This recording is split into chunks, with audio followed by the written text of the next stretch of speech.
ನಮಸ್ಕಾರ ಸ್ನೇಹಿತರೆ, ನಾನು ಪ್ರಮೋದ್ ಕಡ್ತೋಕ. ಇತಿಹಾಸದ ಕಾಲಗರ್ಭದ ಒಂದಿಷ್ಟು ದೃಷ್ಟಾಂತಗಳನ್ನ, ಹೋರಾಟಗಳನ್ನ, ಆ ಕ್ರಾಂತಿಗಳನ್ನ, ಜಾಗತಿಕ ಇತಿಹಾಸದ ಮಜಲುಗಳನ್ನ, ಭಾರತೀಯ ಇತಿಹಾಸದ ಕಾಲಘಟ್ಟಗಳನ್ನ, ನಾಗರಿಕತೆಗಳನ್ನ, ಕರ್ನಾಟಕ ಇತಿಹಾಸದ ರಾಜಮನೆತನಗಳನ್ನ, ಹಲವಷ್ಟು ವಿಷಯಗಳ ಇತಿಹಾಸಕ್ಕೆ ಸಂಬಂಧಪಟ್ಟ ಹಾಗೆ ನಿಮ್ಮೊಂದಿಗೆ ನಾನು ಚರ್ಚಿಸಲಿಕ್ಕೆ ಅಣಿಯಾಗ್ತಾ ಇದ್ದೇನೆ. ಇದ್ದವರು ಮತ್ತು ಇಲ್ಲದವರ ನಡುವಿನ ಹೋರಾಟದ ಕಥೆಯಾಗಿ ಇತಿಹಾಸ ತೆರೆದುಕೊಳ್ಳುತ್ತೆ. ಮನುಷ್ಯ ಅನಾಗರಿಕತೆಯಿಂದ ನಾಗರಿಕತೆಯತ್ತ ಮುಖ ಮಾಡಿರ್ತಕ್ಕಂತಹ ಒಂದು ಘಟನೆಯನ್ನು ಕೂಡ ನಾವು ಇತಿಹಾಸ ಅಂತ ಕರಿತೇವೆ. ಜಗತ್ತು 10 ಹಲವು ನಾಗರಿಕತೆಗಳನ್ನ ಕಂಡಿದೆ. ಇಂಕಾ ನಾಗರಿಕತೆ, ಮಾಯಾ ನಾಗರಿಕತೆ, ಹರಪ್ಪ ಮತ್ತು ಮೆಹಂಜೆದಾರೋ ನಾಗರಿಕತೆ, ಈಜಿಪ್ಟ್ ನಾಗರಿಕತೆ, ಮೆಸೊಪೊಟೇಮಿಯಾ ನಾಗರಿಕತೆ, ಚೈನಾ ನಾಗರಿಕತೆ, ಇಂಥ 10 ಹಲವು ಘಟನಾಂಶಗಳನ್ನು ಒಳಗೊಂಡಿರತಕ್ಕಂಥದ್ದೇ ಇತಿಹಾಸ. ಅದೆಷ್ಟು ಹೋರಾಟಗಳನ್ನ ಪಟ್ಟಿ ಮಾಡಬಹುದು ನಾವು. ಭಾರತೀಯ ಇತಿಹಾಸವನ್ನು ತೆಗೆದುಕೊಂಡಾಗ ಅಲ್ಲಿ ಸಾವಿರಾರು ವಿಷಯಗಳನ್ನ, ಸಾವಿರಾರು ಘಟನೆಗಳನ್ನ ಚರ್ಚಿಸಬಹುದು. ಅಂತಹ ಘಟನೆಗಳನ್ನ ಚರ್ಚಿಸಲಿಕ್ಕೆ ಒಂದು ವೇದಿಕೆಯಾಗಿ ಈ ಯೂಟ್ಯೂಬ್ ಚಾನೆಲ್ ನಲ್ಲಿ ನಾನು ಮಾತಾಡ್ತಾ ಇದ್ದೇನೆ.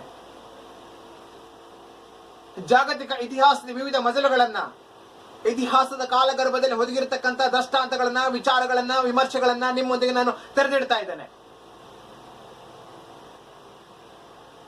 ಜಾಗತಿಕ ಇತಿಹಾಸದ ಹಲವಷ್ಟು ಕ್ರಾಂತಿಗಳು, ಜಾಗತಿಕ ಇತಿಹಾಸದ ಸ್ವಾತಂತ್ರ್ಯ ಸಂಗ್ರಾಮಗಳು, ಜಾಗತಿಕ ಇತಿಹಾಸದಲ್ಲಿ ಬರತಕ್ಕಂಥ ಪ್ರಮುಖ ನಾಯಕರುಗಳು, ಹೋರಾಟಗಾರಗಳು, ಇವರೆಲ್ಲರುಗಳ ಪ್ರಮುಖ ಅಂಶಗಳನ್ನ ಚರ್ಚಿಸಲಿಕ್ಕೆ ಆರಂಭಿಸಿರ್ತಕ್ಕಂಥದ್ದೇ ಈ ಯೂಟ್ಯೂಬ್ ಚಾನಲ್. ನೇರವಾಗಿ ನನ್ನ ವಿಷಯಕ್ಕೆ ತೆರೆದುಕೋತಾ ಇದ್ದೇನೆ. ಜಾಗತಿಕ ಇತಿಹಾಸದಲ್ಲಿ ಅತ್ಯಂತ ಪ್ರಮುಖವಾಗಿ ಗಣನೆಗೆ ತೆಗೆದುಕೊಳ್ತಕ್ಕಂಥದ್ದು ಯಾವುದು ಅಂತಂದ್ರೆ ಕ್ರಾಂತಿಗಳು, ಹೋರಾಟಗಳು, ಸ್ವಾತಂತ್ರ್ಯ ಸಂಗ್ರಾಮಗಳು. ಈ ಸಂದರ್ಭದಲ್ಲಿ ನಾನು ನೇರವಾಗಿ ವಿಷಯಕ್ಕೆ ಬರ್ತಾ ಇದ್ದೇನೆ. 1829ರಲ್ಲಿ ನಡೆದಿರತಕ್ಕಂತಹ ಫ್ರಾನ್ಸ್ ಕ್ರಾಂತಿ. ಜಗತ್ತಿನಲ್ಲಿ 10 ಹಲವು ಕ್ರಾಂತಿಗಳು ನಡೆದಿದೆ. ಅಮೆರಿಕ ಕ್ರಾಂತಿಗಳು ನಡೆದಿದೆ, ಫ್ರಾನ್ಸ್ ಕ್ರಾಂತಿ ನಡೆದಿದೆ, ಇಟಲಿ, ಜರ್ಮನಿ, ರಷ್ಯನ್, 10 ಹಲವು ಕ್ರಾಂತಿಗಳನ್ನು ನಾವು ಗಮನಿಸಬಹುದು. ನಮ್ಮ ಭಾರತೀಯ ಕ್ರಾಂತಿಗೆ ಕೂಡ ಪಾಶ್ಚಿಮಾತ್ಯ ಕ್ರಾಂತಿಗಳೇ ಪ್ರೇರಕ ಮತ್ತು ಸ್ಫೂರ್ತಿಯಾಗಿರ್ತಕ್ಕಂಥದ್ದು. ಒಂದು ಕ್ರಾಂತಿಯಿಂದ ಸ್ವಾತಂತ್ರ್ಯ, ಅಸಮಾನತೆ, ಭ್ರಾತೃತ್ವದ ತತ್ವಗಳು ಪ್ರಚಾರ ಆಗತ್ತೆ, ಮತ್ತೆ ಅದಕ್ಕೊಂದು ಹೊಸ ಭಾಷ್ಯ ಆಗತ್ತೆ ಅಂತಕ್ಕಂಥದ್ದು. 1829ರ ಕ್ರಾಂತಿಯು ಕೂಡ ಹಾಗೆ. ನಾನು ಯಾಕೆ ಫ್ರಾನ್ಸ್ ಕ್ರಾಂತಿಯನ್ನು ಮೊದಲಿಗೆ ಎತ್ಕೋತಾ ಇದ್ದೇನೆ ಅಂತಂದ್ರೆ, ಅಮೆರಿಕದಂತಹ ಕ್ರಾಂತಿಯನ್ನು ತೆಗೆದುಕೊಂಡಾಗ ಕೇವಲ ರಾಜಕೀಯ ಉದ್ದೇಶಕ್ಕಾಗಿ ಕ್ರಾಂತಿ ನಡೆಯಿತು. ನಾವು ಫ್ರಾನ್ಸ್ ಕ್ರಾಂತಿಯನ್ನು ತೆಗೆದುಕೊಂಡಾಗ ಅಲ್ಲಿ ಸ್ವಾತಂತ್ರ್ಯ, ಅಸಮಾನತೆ, ಭ್ರಾತೃತ್ವದ ಆಧಾರದ ಮೇಲೆ ಸ್ವಾತಂತ್ರ್ಯ ಸಂಗ್ರಾಮಕ್ಕೆ ಮುನ್ನುಗ್ಗಿರ್ತಕ್ಕಂಥದ್ದನ್ನು ನಾವು ಗಮನಿಸಬಹುದು. ಕಂದಾಚಾರ, ಬೂಟಾಟಿಕೆ, ಅಂಧಶ್ರದ್ಧೆ, ರಾಜಪ್ರಭುತ್ವ, ಸರ್ವಾಧಿಕಾರದ ವಿರುದ್ಧ ಸಡ್ಡಿಡಿದು ನಿಂತಿರ್ತಕ್ಕಂತಹ ಯಾವುದಾದ್ರೂ ಒಂದು ಕ್ರಾಂತಿ ಇದೆ ಅಂತಂದ್ರೆ ಅದು ಫ್ರಾನ್ಸ್ ಕ್ರಾಂತಿ. ಅಮೆರಿಕ ಕ್ರಾಂತಿಯನ್ನು ತೆಗೆದುಕೊಂಡಾಗ ಅಲ್ಲಿ ರಾಜಕೀಯ ಸನ್ನಿವೇಶಗಳು ಮಾತ್ರ ಗಮನಕ್ಕೆ ಬರುತ್ತೆ. ಅಲ್ಲಿ ರಕ್ತರಹಿತವಾಗಿರ್ತಕ್ಕಂಥ ಕ್ರಾಂತಿಯನ್ನು ಗಮನಿಸ್ತೇವೆ. ರಕ್ತರಂಜಿತವಾಗಿರ್ತಕ್ಕಂತಹ, ರಕ್ತದ ಚರಿತ್ರೆಯಲ್ಲಿ ಬರೆದಿರತಕ್ಕಂತಹ ಯಾವುದಾದ್ರೂ ಜಗತ್ತಿನ ಹಲವು ಕ್ರಾಂತಿಗಳಲ್ಲಿ ಒಂದು ಪ್ರಮುಖ ಕ್ರಾಂತಿ ಯಾವುದು ಅಂತಂದ್ರೆ ಅದು ಫ್ರಾನ್ಸ್ ಕ್ರಾಂತಿ. ಯುರೋಪಿಯನ್ ಇತಿಹಾಸಕಾರರ ಪ್ರಕಾರ ಒಂದು ವ್ಯಕ್ತಿಯಿಂದ, ಒಂದು ಸ್ಥಳದಿಂದ, ಒಂದು ಘಟನೆಯಿಂದ ಯಾವುದಾದ್ರೂ ಒಂದು ಕ್ರಾಂತಿ ಆಗತ್ತಂತಂದ್ರೆ ಅದು ಫ್ರಾನ್ಸ್ ಕ್ರಾಂತಿ. ಆ ವ್ಯಕ್ತಿಯೇ ನೆಪೋಲಿಯನ್ ಬೋನಾಪಾರ್ಟೆ ಅಂತ ಹೇಳ್ಬಿಟ್ಟು. ರಾಜಪ್ರಭುತ್ವದ ವಿರುದ್ಧ, ಕಂದಾಚಾರದ ವಿರುದ್ಧ, ಬೂಟಾಟಿಕೆಯ ವಿರುದ್ಧ, ಅಂಧಶ್ರದ್ಧೆಯ ವಿರುದ್ಧ, ಸರ್ವಾಧಿಕಾರಿಗಳ ತತ್ವ, ವಿಚಾರ, ಸಿದ್ಧಾಂತಗಳೆಲ್ಲ ವಿರೋಧಿಸಿ ಹೊಸ ಭಾಷೆಗೆ ಕಾರಣ ಆಗಿರತಕ್ಕಂಥದ್ದು ಯಾವುದು ಅಂತಂದ್ರೆ ಅದು ಫ್ರಾನ್ಸ್ ಕ್ರಾಂತಿ.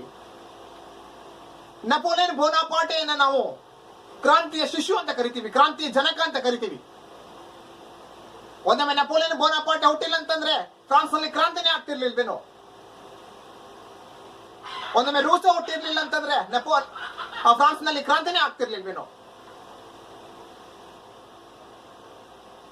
ಹಾಗಾದ್ರೆ ಈ ಫ್ರಾನ್ಸ್ ಕ್ರಾಂತಿಗೆ ಏನೆಲ್ಲ ಕಾರಣಗಳಿವೆ?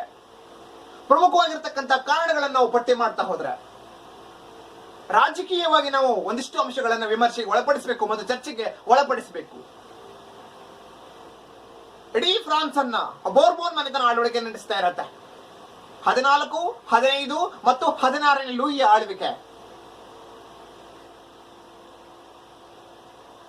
ರಾಜತಾಂತ್ರಿಕವಾಗಿ ಯಾವುದೇ ವಿಷಯಗಳಲ್ಲಿ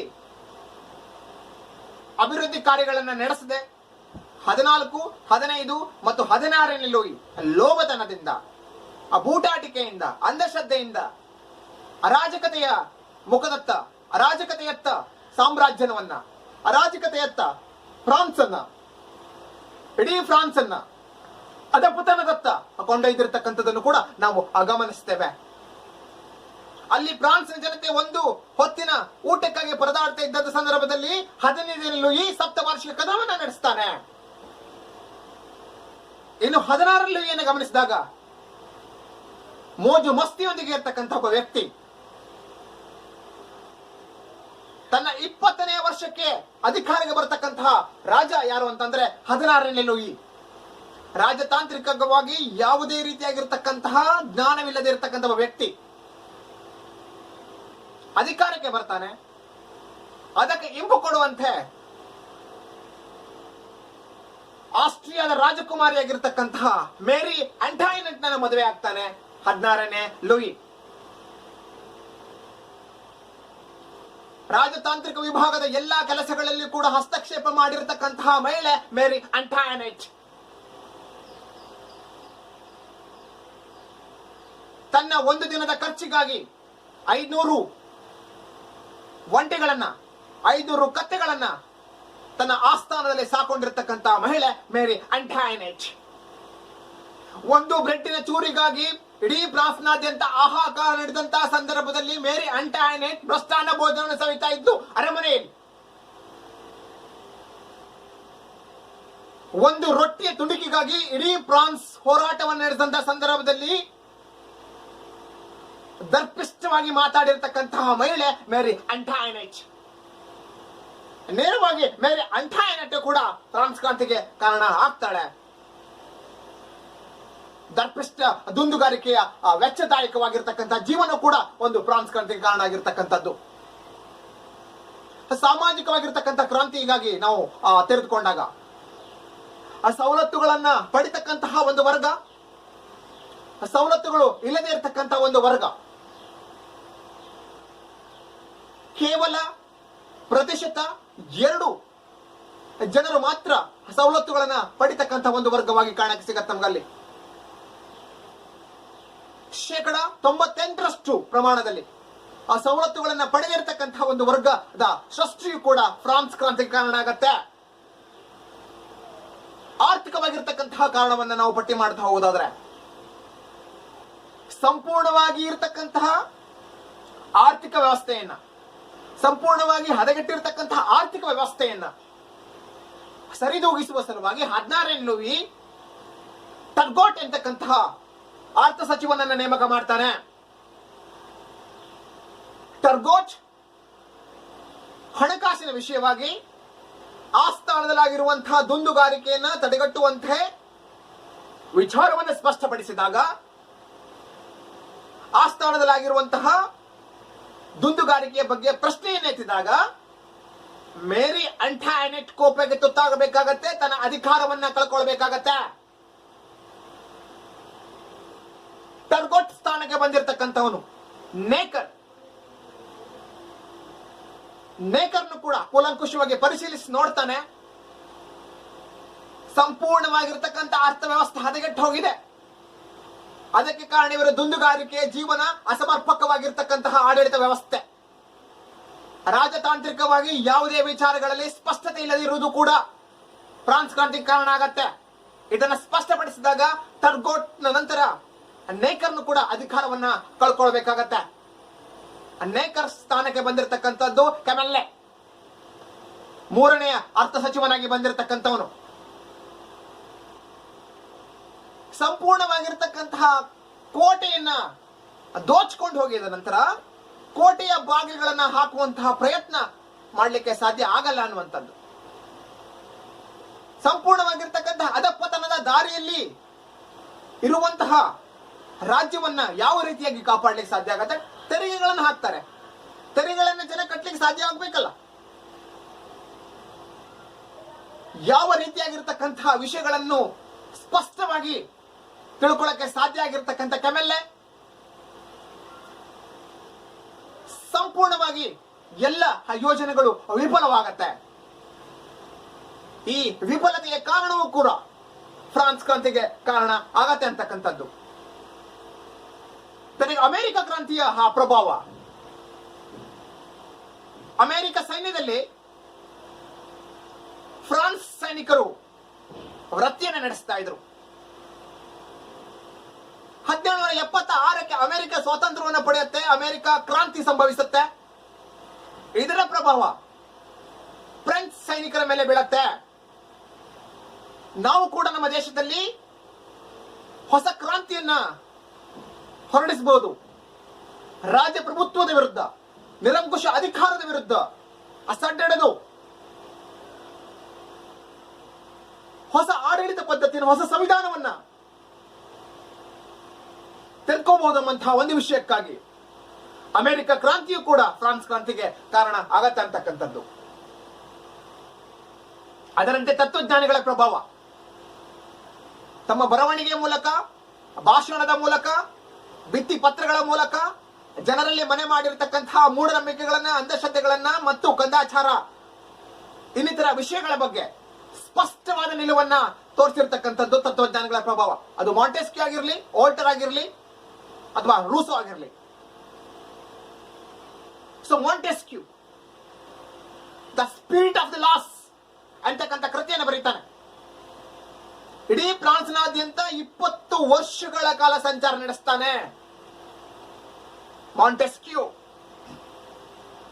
20 ವರ್ಷಗಳ ಕಾಲ ಸಂಚಾರವನ್ನು ನಡೆಸಿ ರಚಿಸಿರ್ತಕ್ಕಂಥ ಕೃತಿ the spirit of the loss. ಆ ಕೃತಿಯಲ್ಲಿ ಸ್ಪಷ್ಟಪಡಿಸ್ತಾನೆ ಅವನು ಕಾರ್ಯಾಂಗ, ಶಾಸಕಾಂಗ ಮತ್ತು ನ್ಯಾಯಾಂಗ ಪದ್ಧತಿಗಳು ಅವ್ಯವಸ್ಥಿತವಾದಂತಹ ರೂಪವನ್ನು ಪಡೆದುಕೊಂಡಾಗ ಸರ್ಕಾರ ಯಾವ ಮಟ್ಟಕ್ಕೆ ಲೆಕ್ಕ ತಪ್ಪತ್ತನ್ನುವಂತಹ ವಿಷಯವಾಗಿ ಸ್ಪಷ್ಟಪಡಿಸ್ತಾನೆ ಮತ್ತು ಯಾವ ರೀತಿಯಾಗಿ ಸರ್ಕಾರ ಇರಬೇಕು ಎಂಬುದರ ಕುರಿತಾಗಿ ಅವರು ಸ್ಪಷ್ಟಪಡಿಸ್ತಾನೆ. The spirit of the laws ಎಂಬ ಕೃತಿ ಇಡೀ ಫ್ರಾನ್ಸ್ನಾದ್ಯಂತ ಒಂದು ಸಂಚಲನವನ್ನು ಸೃಷ್ಟಿ ಮಾಡುತ್ತೆ. ಇನ್ನು ಪ್ರಮುಖವಾಗಿ ಬಂದಿರತಕ್ಕಂತಹದ್ದು ವೋಲ್ಟರ್ ಫಿಲಾಸಫಿಕಲ್ ಡಿಸ್ಕವರಿ ಎಂಬಂತಹ ಕೃತಿಯ ಮೂಲಕ ಜನರಲ್ಲಿ ಮನೆ ಮಾಡಿರತಕ್ಕಂತಹ ಅಂಧಶ್ರದ್ಧೆಗಳನ್ನ, ಸ್ವಾತಂತ್ರ್ಯದ ಹೋರಾಟದ ಕಿಚ್ಚನ್ನ ಜಾಗೃತಿಗೊಳಿಸಿರ್ತಕ್ಕಂಥದ್ದನ್ನು ಕೂಡ ನಾವು ಗಮನಿಸಬಹುದಾಗಿದೆ. ಮಾಂಟೆಸ್ಕ್ಯೂ ವೋಲ್ಟರ್ನ ಪ್ರಮುಖವಾಗಿರ್ತಕ್ಕಂತಹ ಕ್ರಾಂತಿಗೆ ಕಾರಣವಾಗಿ ನಮಗೆ ಕಾಣಕ್ಕೆ ಸಿಗತ್ತೆ. ಇನ್ನುಳಿದಂತೆ ರೂಸೋ ಸಾಮಾಜಿಕ ಒಪ್ಪಂದ ಎಂಬಂತಹ ಕೃತಿಯ ಮೂಲಕ ಜನರಿಗೆ ಕ್ರಾಂತಿಯ ವಿಚಾರವಾಗಿ ಹಕ್ಕು, ಸ್ವಾತಂತ್ರ್ಯ, ಸಮಾನತೆಯ ಬಗ್ಗೆ ವಿಶೇಷವಾಗಿರ್ತಕ್ಕಂತಹ ಗಮನ ಸೆಳೆಯುವಂತ ಕೆಲಸವನ್ನು ಮಾಡಿರ್ತಕ್ಕಂಥದ್ದು ರೂಸೋ. ರೂಸೋ ಬಂದಿರತಕ್ಕಂತಹ ಸೋಷಿಯಲ್ ಕಾಂಟ್ರಾಕ್ಟ್, ಸಾಮಾಜಿಕ ಒಪ್ಪಂದ ಫ್ರಾನ್ಸ್ ಕ್ರಾಂತಿಯ ಬೈಬಲ್ ಆಗಿ ನಮಗೆ ಕಾಣಕ್ಕೆ ಸಿಗತ್ತೆ ಅಂತಕ್ಕಂಥದ್ದು. ವೋಲ್ಟರ್, ಮಾಂಟೆಸ್ಕ್ಯೂ, ರೂಸೋ ಕೂಡ ಫ್ರಾನ್ಸ್ ಕ್ರಾಂತಿಗೆ ಕಾರಣ ಆಗಿರ್ತಾರೆ. ಈ ಕ್ರಾಂತಿಯ ಪ್ರಭಾವದಿಂದಾಗಿ, ಈ ಎಲ್ಲ ಕಾರಣಗಳಿಂದಾಗಿ ಫ್ರಾನ್ಸ್ ಕ್ರಾಂತಿ ಸಂಭವಿಸುತ್ತೆ ಅನ್ನುವಂಥದ್ದು. ಹಾಗಾದ್ರೆ ಈ ಎಲ್ಲ ಕಾರಣಗಳ ನಂತರ ಯಾವೆಲ್ಲ ಪರಿಣಾಮಗಳಾಯ್ತು? ಈ ಪರಿಣಾಮಗಳನ್ನು ಪಟ್ಟಿ ಮಾಡ್ತಾ ಹೋದಾಗ ಆ ಪರಿಣಾಮದ ವಿಷಯವಾರುಗಳು ಯಾವ ರೀತಿಯಾಗಿ ತೆಗೆದುಕೋತಾ ಹೋಗುತ್ತೆ ಅನ್ನುವಂಥದ್ದು ಕೂಡ ಬಹಳ ಮುಖ್ಯವಾಗತ್ತೆ.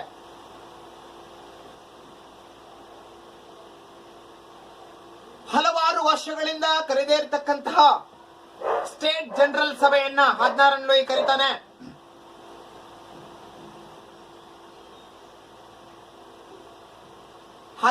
ಲೂಯಿ ಸ್ಟೇಟ್ ಜನರಲ್ ಸಭೆಯನ್ನು ಕರೀತಾನೆ.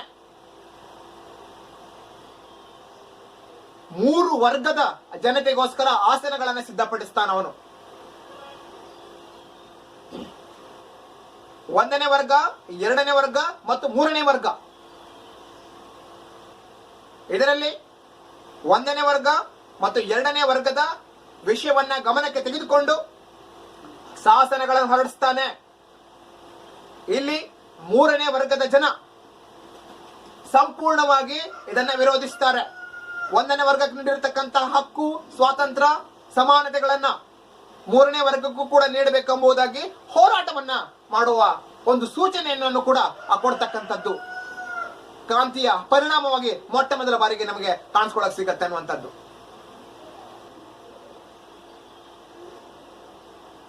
ಸೊ ಈ ವಿಚಾರವನ್ನ ತೆಗೆದುಕೊಂಡಾಗ, ಈ ವಿಷಯವನ್ನ ತೆಗೆದುಕೊಂಡಾಗ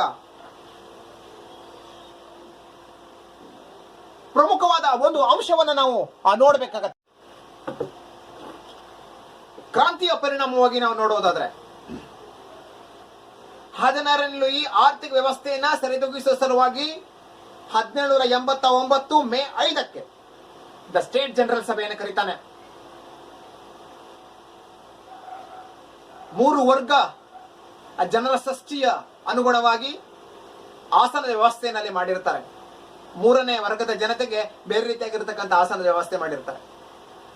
ಇದನ್ನ ಪ್ರಬಲವಾಗಿ 3ನೇ ವರ್ಗ ವಿರೋಧಿಸುತ್ತೆ. ಎಲ್ಲರಿಗೂ ಸಮಾನವಾದಂತಹ ಆಸನ ವ್ಯವಸ್ಥೆಯನ್ನು ಮಾಡಬೇಕೆಂಬಂತಾಗಿ ಒಕ್ಕಲಿನಿಂದ ಕೂಗಿ ಹೇಳ್ತಾರೆ. ಅದಲ್ಲದೆ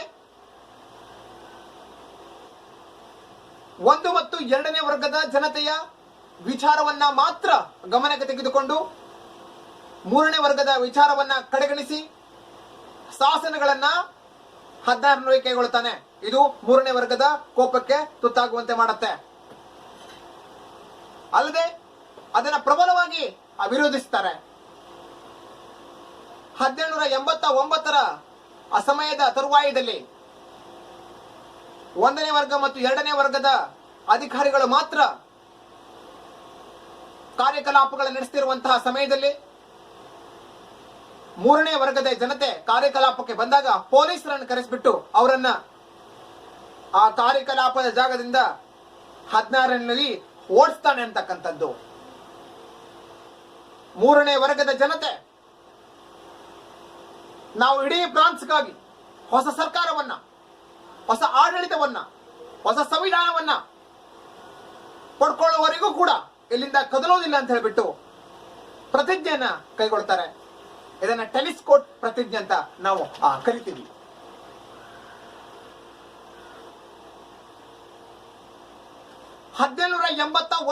ಜುಲೈ 14 ಇನ್ನೊಂದು ಪ್ರಮುಖ ಘಟನೆ ನಡೆಯುತ್ತೆ. ಅದೇ ಬಾಸ್ಟೆಲ್ ಪತನ. ಟೆಲಿಸ್ಕೋಟ್ ನ ಪ್ರತಿಜ್ಞೆ ಇಡೀ ಫ್ರಾನ್ಸ್ನಾದ್ಯಂತ ಸಂಚಲನವನ್ನು ಸೃಷ್ಟಿ ಮಾಡುತ್ತೆ. ಇಡೀ ಫ್ರಾನ್ಸ್ನಾದ್ಯಂತ ಹಬ್ಕೊಳ್ಳುತ್ತೆ. ಅಸಾಮಾನ್ಯ ಜನತೆ ಇದನ್ನ ಪ್ರಬಲವಾಗಿ ವಿರೋಧಿಸ್ತಾರೆ. ವಿರೋಧಿಸಿ ಬೀದಿಗಿಳಿತಾರೆ. ಪ್ಯಾರಿಸ್ ಹತ್ರ ಇರತಕ್ಕಂತಹ ಬಾಸ್ಟಲ್ ಅಂತಕ್ಕಂತಹ ಜೈಲಿಗೆ ನುಗ್ತಾರೆ. ಜೈಲಿಗೆ ನುಗ್ಗಿ ಜೈಲಿನಲ್ಲಿರ್ತಕ್ಕಂತಹ 6 ಕೈದಿಗಳನ್ನ ಬಿಡುಗಡೆಗೊಳಿಸ್ತಾರೆ. ಅಷ್ಟೇ ಅಲ್ಲದೆ ಡೀಲ್ ಡಾಲೆನ್ ಎಂತಕ್ಕಂತಹ ಅಧಿಕಾರಿಯ ಶಿರಚ್ಛೇದಿಸಿ ರುಂಡವನ್ನ ಕತ್ತರಿಸಿ ಆ ರುಂಡವನ್ನ ಈಟಿಗೆ ಹಾಕೊಂಡು ಇಡೀ ಬಾಸ್ಟೆಲ್ ಜೈಲಿನಾದ್ಯಂತ, ಆ ನಗರದಾದ್ಯಂತ ಪ್ರದಕ್ಷಿಣೆಯನ್ನ ಹಾಕ್ತಕ್ಕಂಥದ್ದು. ತಮ್ಮ ಸೇಡನ್ನ, ತಮ್ಮ ನೋವನ್ನ, ತಮ್ಮ ಹತಾಶೆಯನ್ನ ತೋರಿಸ್ತಕ್ಕಂತಹ ಒಂದು ಪ್ರಯತ್ನವಾಗಿ ನಮಗೆ ಆ ಬಾಸ್ಟೆಲ್ ಘಟನೆ ಗಮನಕ್ಕೆ ಸಿಗತ್ತೆ. ನೀಲಿ, ಕೆಂಪು, ಬಿಳಿ ಬಾವುಟದ ಹಾರಾಟ ನಡೆಯುತ್ತೆ. ಸ್ವಾತಂತ್ರ್ಯದ ಕೂಗು, ಸ್ವಾತಂತ್ರ್ಯದ ಕಿಚ್ಚು, ಸ್ವಾತಂತ್ರ್ಯದ ಕಿಡಿ ಮೊಳಗತ್ತೆ ಅಂತಕ್ಕಂಥದ್ದು ಬಾಸ್ಟೆಲ್ ಆ ಪತನಕ್ಕೆ ಕಾರಣವನ್ನು ಕೂಡ ಆಗತ್ತೆ. ಇನ್ನುಳಿದಂತೆ ವರ್ಸೆಲ್ಸ್ಗೆ ಪಯಣವನ್ನು ನಡೆಸಿರ್ತಕ್ಕಂಥದ್ದು. ಇಡೀ ಫ್ರಾನ್ಸ್ನ ಜನತೆ ಒಂದು ಹೊತ್ತಿನ ಊಟಕ್ಕಾಗಿ, ಒಂದು ಬ್ರೆಡ್ಡಿನ ಚೂರಿಗಾಗಿ, ಒಂದು ರೊಟ್ಟಿಯ ಚೂರಿಗಾಗಿ ಹಾಹಾಕಾರವನ್ನು ಪಡ್ತಾ ಇತ್ತು.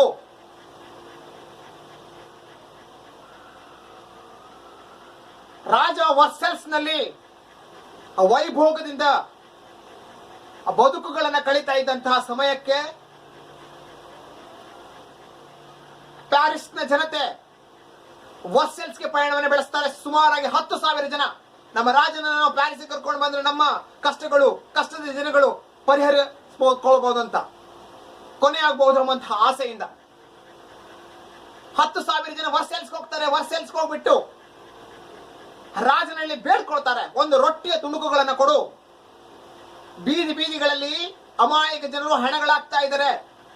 ಒಂದು ರೊಟ್ಟಿಯ ಚೂರಿಗಾಗಿ, ಒಂದು ಬ್ರೆಡ್ಡಿನ ಚೂರಿಗಾಗಿ 10 ಮೈಲುಗಳ ಪಯಣಗಳನ್ನು ಮಾಡಬೇಕಾಗಿದೆ ನಮಗೆ. ದರ್ಪಿಷ್ಟ ದುರಹಂಕಾರಿಯಾಗಿರ್ತಕ್ಕಂತಹ ಮೇರಿ ಅಂಟಾಯ್ನೆಟ್ ಇವರ ಮಾತುಗಳನ್ನು ಕೇಳಿಸ್ಕೊಂಡು ರೊಟ್ಟಿಯ ಚೂರು ಸಿಗ್ಲಿಲ್ಲ ಅಂತಂದ್ರೆ ಕೇಕ್ ಗಳನ್ನ ತಿನ್ನಿ ಅಂತಕ್ಕಂತಹ ಚುಚ್ಚು ಮಾತುಗಳನ್ನ ಆಡ್ತಾಳೆ, ತರ್ಪಿಸ್ತದ ಮಾತುಗಳನ್ನ ಆಡ್ತಾಳೆ, ಮತ್ತೆ ಆ ಜನರನ್ನ ಗೇಲಿ ಕೂಡ ಮಾಡ್ತಾಳೆ. ಇದನ್ನ ಸಹಿಸಿಕೊಳ್ಳಕ್ಕೆ ಆಗಲ್ಲ ಜನರ ಹತ್ರ. ವರ್ಸೆಲ್ಸ್ ಅರಮನೆಗೆ ನುಗ್ತಾರೆ. 16 ಲೂಯಿ ಮೇರಿ ಅಂಟಾಯ್ನೆಟ್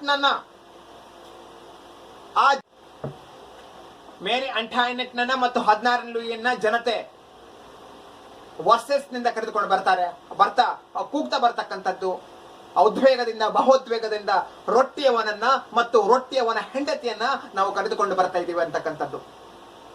ಇದಾದ ಬಳಿಕ ರಾಷ್ಟ್ರೀಯ ಕಲಾಪಗಳು ತೆಗೆದುಕೊಳ್ಳುತ್ತೆ.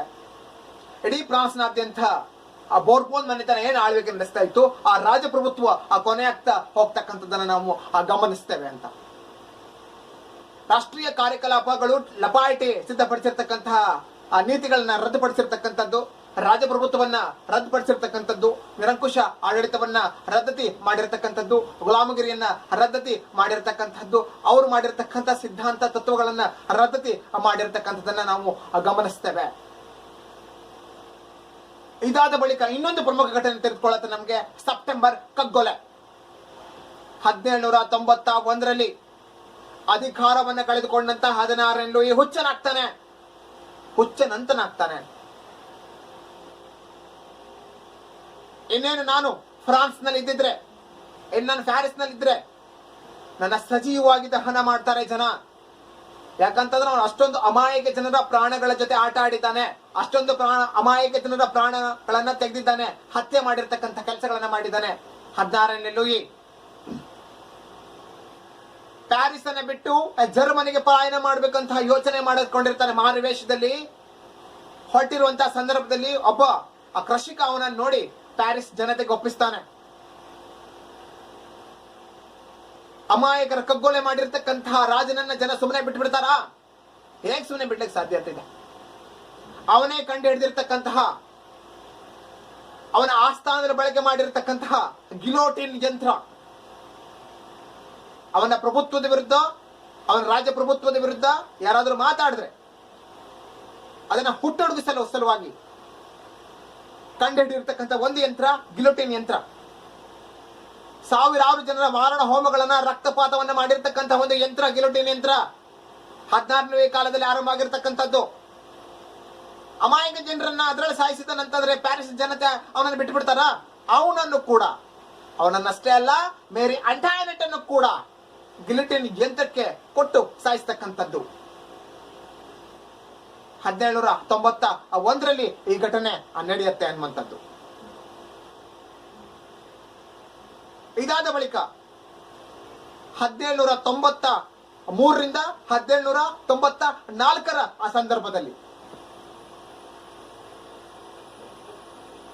ರಾಜಪ್ರಭುತ್ವದ ವಿರುದ್ಧವಾಗಿ ಅಧಿಕಾರವನ್ನ ದುರುಪಯೋಗವನ್ನ ಮಾಡಿಕೊಂಡಿರತಕ್ಕಂಥ ಒಂದು ವ್ಯಕ್ತಿಯನ್ನ ನಾವು ಗಮನಿಸ್ತೇವೆ. ಅದನ್ನ ನಾವು ಭಯಾನಕ ಆಳ್ವಿಕೆ ಅಂತ ಹೇಳ್ಬಿಟ್ಟು ಅದನ್ನ ಕರಿತಕ್ಕಂಥದ್ದು.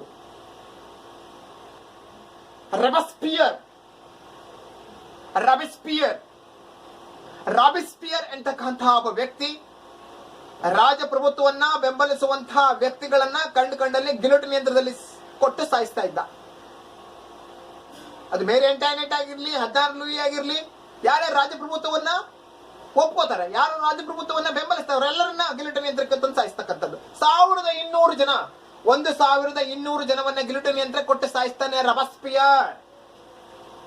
ಈ ರಾಬಿಸ್ಪಿಯರ್ ನನ್ನ ಫ್ರಾನ್ಸ್ ಜನತೆ ಹಿಡಿದು ತಂದು ಅವನನ್ನು ಕೂಡ ಗಿಲೋಟಿನ್ ಯಂತ್ರಕ್ಕೆ ಕೊಟ್ಟಿರ್ತಕ್ಕಂಥದ್ದು. ಸಾವಿರಾರು ಜನರ ಮಾರಣ ಹೋಮಗಳ ನಂತರ ಫ್ರಾನ್ಸ್ ಸ್ವಾತಂತ್ರ್ಯ ಹೋರಾಟದ ಕಿಚ್ಚು ಕಾವು ಕ್ರಾಂತಿಯ ಕಾಲಘಟ್ಟಗಳನ್ನ ನಾವು ಅರಿತು ಹೋದಾಗೆ ತಿಳಿಯುತ್ತೆ ನಮಗೆ. ಇದಾದ ಬಳಿಕ ಫ್ರಾನ್ಸ್ ನಲ್ಲಿ 1795ಕ್ಕೆ ಡೈರೆಕ್ಟರಿ ಸರ್ಕಾರ ಬರುತ್ತೆ. ಡೈರೆಕ್ಟರಿ ಸರ್ಕಾರ ಆಡಳಿತಾತ್ಮಕವಾಗಿ ಸಾಮಾಜಿಕವಾಗಿ ಇಡೀ ಫ್ರಾನ್ಸ್ ಅನ್ನ ಅಭಿವೃದ್ಧಿಯತ್ತ, ಇಡೀ ಫ್ರಾನ್ಸ್ ಅನ್ನ ಜಗತ್ತಿನ ಸರ್ವಶ್ರೇಷ್ಠ ರಾಷ್ಟ್ರ ಮಾಡುವತ್ತ ಗಮನವನ್ನ ಹರಿಸುತ್ತೆ. ಅದಕ್ಕೆ ಪ್ರಮುಖ ಕಾರಣವಾಗಿ ಇನ್ನೊಬ್ಬ ವ್ಯಕ್ತಿ ಬರ್ತಾನೆ, ಅವನೇ ನೆಪೋಲಿಯನ್ ಬೋನಾಪಾರ್ಟೆ. 1769ಕ್ಕೆ ಜನನ. 18ನೇ ಶತಮಾನದ ಆರಂಭದಲ್ಲಿ ರಾಜ್ಯಭಾರ. 1815 ವಾಟರ್ಲೂ ಎಂತಕ್ಕಂತಹ ಕೊನೆಯ ಕದನ. 1829ಕ್ಕೆ ನೆಪೋಲಿಯನ್ ಬೋನಾಪಾರ್ಟೆಯ ಮರಣ. ಸೊ ಆ ನೆಪೋಲಿಯನ್ ಬೋನಾಪಾರ್ಟೆಯ ವಿಚಾರವಾಗಿ ನಾನು ಮುಂದಿನ ತರಗತಿಯಲ್ಲಿ ಅದನ್ನ ಸವಿಸ್ತಾರವಾಗಿ ಆ ಚರ್ಚೆಗೆ ಒಳಪಡಿಸ್ತೇನೆ. ಇಂತಿಷ್ಟು ವಿಷಯಗಳು ಆ ಫ್ರಾನ್ಸ್ ಕ್ರಾಂತಿಯ ಕಾರಣ ಮತ್ತು ಪರಿಣಾಮವಾಗಿ ತೆರೆದುಕೊಳ್ಳಿರತಕ್ಕಂಥದ್ದು. ನಮಸ್ಕಾರ.